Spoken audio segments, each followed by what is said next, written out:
அனைவருக்கும் அன்பான வணக்கங்கள். கிரகங்கள் வரிசையில நம்ம இந்த பதிவுல முதற் சுபகிரகமான குருவை பற்றி தான் நம்ம பார்க்க போறோம். குருவை ஜோதிடத்துல புத்திரக்காரனாக சொல்லுவாங்க, தனக்காரனாக சொல்லுவாங்க. அப்ப குழந்தைக்கும் தனத்திற்கும் பணத்திற்கும் காரகிரகமா பாத்தீங்கன்னா இந்த குரு வர்றாரு. ஸோ பாவ ஆதிபத்தியத்துல 2ஆம் ஆதிபத்தியம், 5ஆம் ஆதிபத்தியம், 10ஆம் ஆதிபத்தியம், 11ஆம் ஆதிபத்தியத்துக்கு காரகமா குரு வர்றாரு. தமிழ் மாதங்கள்ல மார்கழி மாதமும் பங்குனி மாதமும் குருவோட மாதங்கள். அதிதேவதை பாத்தீங்கன்னா இந்திரன். இந்த குருவோட இயல்பு முழு சுபர். கிரகங்கள்லயே முழுமையான சுப கிரகம் ஒரே ஒரு கிரகம், அது குரு மட்டும்தான். இதோட புஷ்பம் முல்லை, ரத்னம் புஷ்பராகம், நிறம் வெண்மஞ்சள், குணம் சாத்வீகம், சுவை தித்திப்பு, வாகனம் யானை. குருவோட காரகத்துவங்கள். புத்திர காரகம். ஒரு ஜாதகத்துல குரு நல்ல நிலையில இருக்கும்போது குழந்தைக்கான வாய்ப்புகள் அதிகம் உண்டு. 5ஆம் இடம் கெட்டு போய் கூட குரு உறவு நல்லா இருக்கும் போது அவங்களுக்கு எப்படியும் ஒரு குழந்தை கிடைக்கும். அப்ப குழந்தைக்கு நம்ம குழந்தை பாக்கியத்தை பற்றி நம்ம ஜாதகத்துல பார்க்கும்போது 5ஆம் இடம் 5ஆம் அதிபதிக்கு அடுத்த நிலையில நம்ம குருவையும் நம்ம பார்க்கணும். அதே மாதிரி தனத்துக்கு காரக கிரகம். குரு நல்லா இருக்கும் போது அவங்களுக்கு பண வரவுல பண விஷயங்கள்ல சிறப்பா இருக்கும். பெரியோருக்கு காரக கிரகம். ஒரு 40 வயசுக்கு மேல உங்களோட பெரியவங்க எல்லாருமே உங்களுக்கு குருமார் தான். அதே மாதிரி அறிஞர்கள் எல்லாருமே குருவோட காரகத்துவம். குரு நல்லா இருக்கும் போது அவங்க குணம் ரொம்பவும் நேர்மையாவும் ஒழுக்கமாவும் இருக்கும். உத்தம குணம்னு சொல்லுவாங்க. இலக்கியங்கள் இலக்கியங்கள் எல்லாத்துக்கும் காரக கிரகம் புதன், குரு. ஆசிரியர் தொழில். குரு நல்லா இருந்தது அப்படின்னா குரு 10ஆம் வீட்டையோ இல்ல 2வது வீட்லயோ தொடர்பு இருக்கும்போது அவங்களுக்கு ஆசிரியர் தொழில் வரும். ஏன்னா குரு அப்படிங்கிற வார்த்தையே பாத்தீங்கன்னா ஒரு ஒரு விஷயத்த மற்றவங்களுக்கு கற்பித்தல். அப்ப ஆசிரியருக்கு மிகவும் சிறந்த கிரகம் குரு. குருவோட இன்ஃப்ளூயன்ஸ் அதிகமா இருக்கும்போது அவங்க ஆசிரியர் தொழிலுக்கு உகந்தவங்களாக இருப்பாங்க. ஞானத்துக்கு காரக கிரகம் பாத்தீங்கன்னா குரு. கேதுவும் வருவாரு, ஆனா குருவும் இருக்கும். அட்வைஸ் பண்றாங்களா நிறைய பேர், அந்த அறிவுரைக்கு காரக கிரகமே குரு தான். அட்வைஸ் நிறைய பண்ணுவாங்க. யோகா பயிற்சி பண்றவங்க எல்லாருமே அந்த குருவோட காரகத்துவம் தான். கடமை, அந்த கடமையில இருந்து தவறவே மாட்டாங்க. அவ்வளவு நேர்மையா இருக்கக்கூடியவங்க.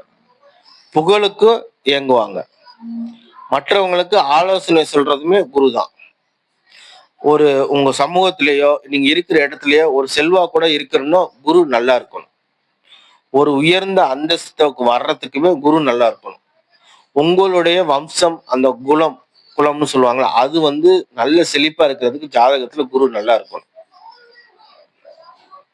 சேமிப்புமே பாத்தீங்கன்னா குரு கொடுக்கும்.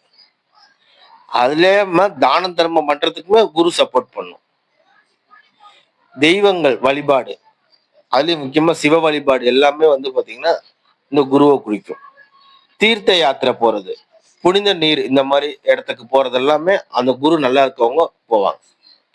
வேத சாஸ்திர அறிவு எல்லாமே பாத்தீங்கன்னா இருக்கிற வேதங்கள் எல்லாமே குருவை தான் குறிக்கும். சோ ஜாதகத்துல குரு நல்லா இருக்கும் போது வேதங்களை பற்றியான அறிவு அவங்களுக்கு நிறைய இருக்கும். எதையுமே நடுநிலையா பார்ப்பாங்க. அதே மாதிரி பாத்தீங்கன்னா அதிகார பொறுப்புக்கும் இவங்க போவாங்க. அரசாங்க சேவையிலையுமே இவங்க இருப்பாங்க. நிதித்துறையிலுமே இவங்க இருப்பாங்க. முக்கியமா கோயில்ல அறநிலைத்துறையில இருக்கிறதுல இவங்களுக்கு நிறைய வாய்ப்புகள் இருக்கு.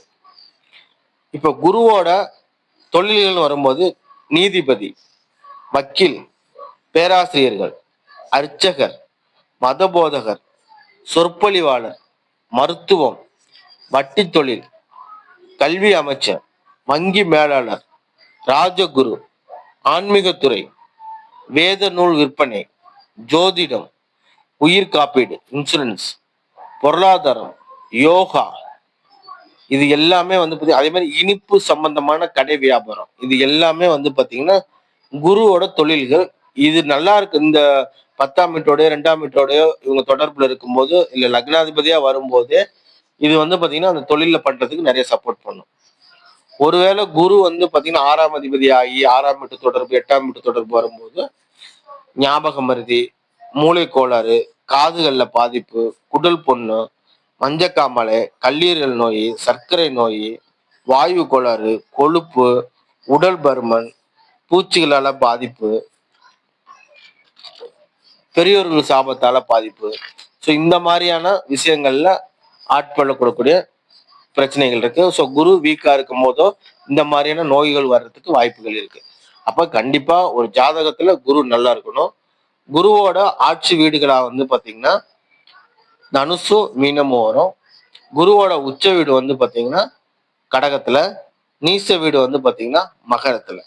அப்போ ஒரு ஜாதகத்துல குரு நல்ல நிலையில எந்த தீய கிரகங்களும் சேராம தனிச்சு நல்ல நிலைமையில ஒரு நல்ல பாவங்கள்ல இருக்கும்போது, சுப கிரகங்களோட தொடர்பு இருக்கும்போது குருவோட அந்த கௌரவம், முக்கியமா லக்னத்துல குரு இருக்கிறவங்களை பாத்தீங்கன்னா கௌரவத்துக்காக ஏங்குவாங்க.